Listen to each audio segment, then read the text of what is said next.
a lot of my friends and my patients who suffer from POTS and dysautonomia have written to me and said, can you talk about POTS and dysautonomia, and particularly in the context of the COVID-19 pandemic. We're very worried.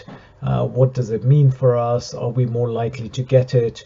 Are we going to be vulnerable to having the more severe form of illness and the risks of having this virus? And so I thought I would do a video. The first thing to say is there's very little guidance from the bodies, the national bodies, the international bodies, about exactly what this virus does for patients with POTS. We have very limited data. The reason is this is a very new disease. All the evidence we have is from countries that have been battling this condition, and so we've not really studied it in specific patient groups in a controlled setting. Nevertheless, there are certain kind of basic principles that go through my head as someone who manages patients with POTS and who has some understanding of cardiology. So I thought I'd just share my views. I think they're very much in line with the recommendations that have been published by the POTS UK Society, which is and these recommendations are on their POTS UK Facebook page. So if you get a chance, do check that out.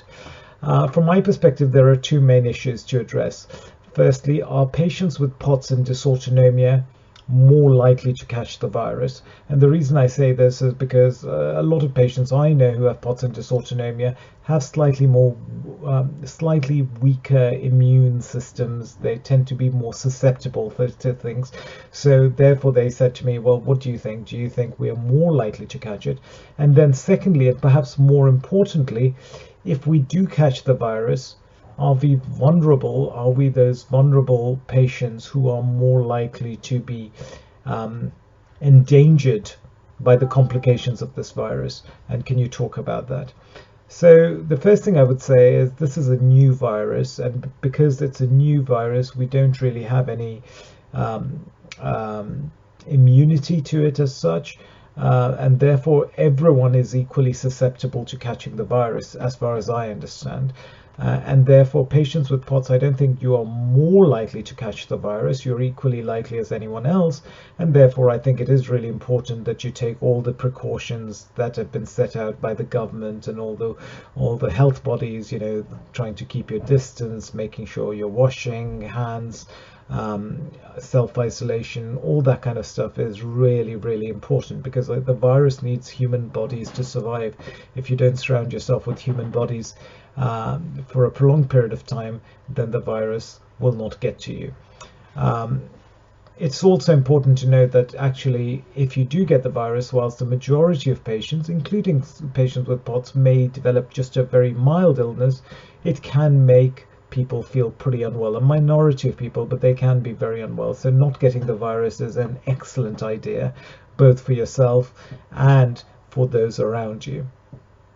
And you should take all those necessary precautions. However, the next question is, what if you're unlucky enough to catch the virus? What does that mean if you have POTS and dysautonomia? The first thing to say is, in general, patients with POTS tend to be younger, and they tend to, in my experience, have structurally normal hearts, and there is really no convincing evidence or reason to think that the virus is in any way likely to be more life-threatening in patients with POTS and dysautonomia. I feel very confident reassuring patients with this regard. I've asked my colleagues and they all agree that there's no reason to think, we don't have any evidence, but there's no reason to think that this will be more dangerous or will threaten your life by infecting you. However, it is important to say that, as with any virus in a patient with POTS, it is more likely to make you feel iller, and you may end up spending more time in bed, and compared to someone who is a similar age, etc., who doesn't have POTS. And this is the very nature of POTS. It's very easy for the apple cart to be upset, and a small virus like the flu or the common cold or even coronavirus can do this. it's important also to understand that the virus causes high fever, and the consequent dehydration that can result from having the virus can make POTS symptoms a lot worse. And therefore, if you are unlucky enough to have the virus, then of course you need to obviously self-isolate, but make sure you up your fluid intake and certainly keep lots of electrolytes around you so that you can replenish with electrolytes. What you want to try and avoid is dehydration, lack of electrolytes, and because that increasing your input during this acute illness will make a big difference, both to how you feel during the illness, but it will probably precipitate your recovery and try and get you back to baseline sooner than if you let yourself get dehydrated. I think it's also important to say that prolonged bed rest it will make deconditioning worse, and therefore, where possible, when you're at home, doing a little bit of walking around and trying to just do a little bit of exercise will help. Again, it will help with your recovery, and it will help with the speed with which you get back to your baseline after you recover from the virus. I don't think you should be surprised if all your symptoms become more noticeable when you have the coronavirus. This includes tachycardia, tiredness, brain fog, temperature intolerance. It may also be, you may also experience things like chest discomfort and breathlessness. If you get those with your POTS, then you may notice even more of those.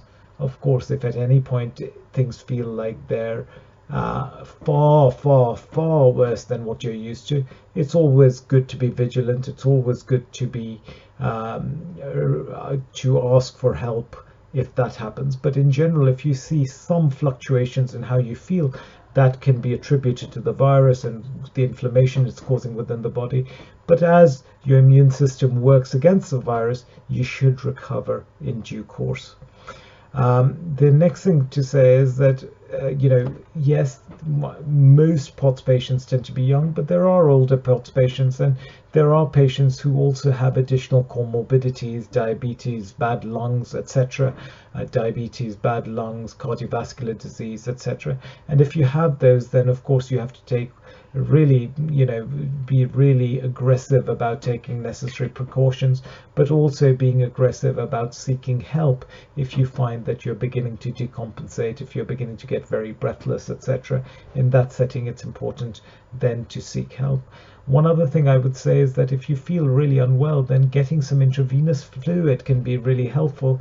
And I know that it's very difficult to get intravenous fluid, but I think there was a paper more recently by Rouzier et al. If you type in Ruzieh et al. And intravenous saline in Google, you'll come up with a publication where this guy Rouzier and his colleagues showed that intravenous fluids can make POTS symptoms a lot better. And if you have a copy of that, you could potentially take it to a local hospital if your POTS symptoms get really, really bad, and show it to them so that they can give you intravenous fluid. Ideally, it's better for you to try and avoid going to hospital, just because of the kind of pressures that the hospital are going to be under already, but also the fact that there is likely to be more infection in that environment, and therefore you risk catching something there which could make things worse. So these are kind of some just basic tips. I wish I could give you more specific tips, but we don't have any guidance. Some people who take fludrocortisone tend to be worried about the immunosuppressant effects of fludrocortisone. To my mind, I don't think it's such a big deal. I think fludrocortisone has very minimal such effect, and I think that stopping your medications if you're stable could risk decompensating your POTS. So I think stay on what you're taking. If you're unlucky enough to get the virus, do the necessary kind of precautionary things. Keep really, really well hydrated, but also try wherever possible to get a little bit of recumbent exercise in, and that'll hasten your improvement once your body fights off the virus. So if you have any questions, I know there's not going to be a ton of support for POTS patients, there never is, but if you have any questions for me, then please don't hesitate to get in touch, particularly at such a time when everyone is stretched and you may feel particularly vulnerable. So I wish you all the best, and again, thank you so much for all that you do for me. This is a time when we need to come together and work collectively, for the benefit of everyone. And I wish you all I wish you well. All the best.